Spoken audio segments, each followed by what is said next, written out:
দর্শক আসসালামু আলাইকুম।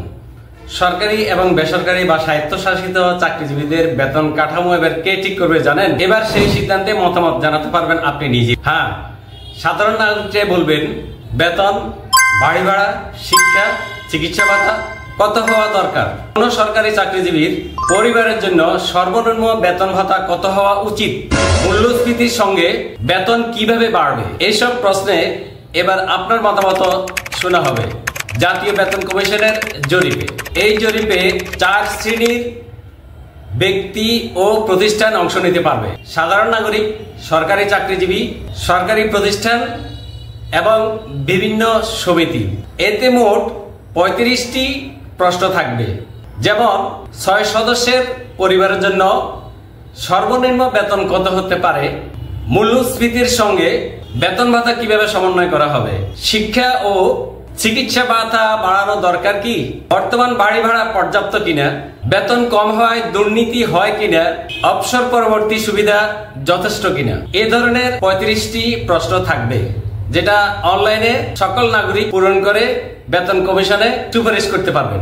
বেতন কমিশন যা বলছে, এই জরিপ করার উদ্দেশ্য সম্পর্কে প্রশ্নমালার শুরুতেই বলা হয়েছে, জাতীয় বেতন কমিশন 2025 এর অন্যতম উদ্দেশ্য হলো সরকারি, আধা সরকারি, স্বায়ত্তশাসিত প্রতিষ্ঠান, রাষ্ট্রায়ত্ত ব্যাংক ও অর্থনৈতিক প্রতিষ্ঠান, সরকারি স্বায়ত্তশাসিত বিশ্ববিদ্যালয় এবং রাষ্ট্রায়ত্ত শিল্প প্রতিষ্ঠানগুলোর কর্মকর্তা কর্মচারীদের জন্য ব্যাপক ভিত্তিক ও টেকসই বেতন কাঠামো প্রণয়ন করা, যা দেশের অর্থনৈতিক প্রবৃদ্ধি, মূল্যস্ফীতি ও উন্নয়ন কৌশলের সঙ্গে সামঞ্জস্যপূর্ণ হবে। কমিশনের সুপারিশ প্রণয়নে সর্বস্তরের মতামত গ্রহণের লক্ষ্যে এই জরিপের প্রশ্নমালা প্রণয়ন করা হয়েছে। বেতন কমিশন মনে করে, জরিপে প্রাপ্ত সুচিন্তিত মতামতের ভিত্তিতে বেতন কমিশন একটি ন্যায়সঙ্গত ও কার্যকরী বেতন কাঠামোর সুপারিশ প্রণয়ন করতে সক্ষম হবে। বেতন কমিশন জানিয়েছে যে এই জরিপে পাওয়া মতামত কাজে লাগিয়ে একটি ন্যায়সঙ্গত ও কার্যকরী বেতন কাঠামো তৈরি করা হবে। এটি দেশের অর্থনৈতিক প্রবৃদ্ধি, মূল্যস্ফীতি ও উন্নয়ন কৌশলের সঙ্গে সামঞ্জস্যপূর্ণ হবে। আপনিও চাইলে বেতন কমিশনের অনলাইন জরিপে অংশ নিতে পারেন। বেতন কমিশনের অনলাইন জরিপটি চলবে 15 অক্টোবর পর্যন্ত। আমি মনে করি যারা আমাদের শিক্ষক পর্যায়ে যারা আছেন, বেশি বেশি করে আপনারা কমেন্ট করুন, মতামত জানান।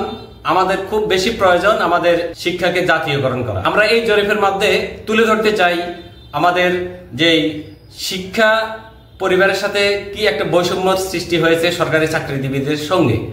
আমরা চাই আমাদের বেতন ভাতা সরকারি চাকরিজীবীরা যেভাবে পাচ্ছে আমরাও সেভাবে পাই। সকল শিক্ষক এগিয়ে আসুন, এই জরিপে মতামত জানান। দর্শক, আমার এই ভিডিওটি শেয়ার করে সকলকে জানার সুযোগ করে দিন। সকলে মতামত দিন, ওয়েবসাইটে গিয়ে আপনিও মতামত জানান। ভালো লাগলে লাইক, শেয়ার, কমেন্ট ও সাবস্ক্রাইব করে পাশে থাকুন। ধন্যবাদ সবাইকে। আসসালামু আলাইকুম।